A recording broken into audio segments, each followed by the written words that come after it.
Policia e Shkodrës ka njoftuar këtë të shtunë se ka arrestuar turistin amerikan Brandon Saporito, i cili ditën e djeshme vrau me thik bashkëshorten e tij Sandra Saporito në një shtëpi me qera në zonën e Gjuadolit.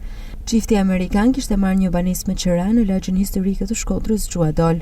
Mëngjesin e së premtes, rreth orës 10, Brandon e qelloi disa herë me thik partnerin e tij, duke i marrë jetën.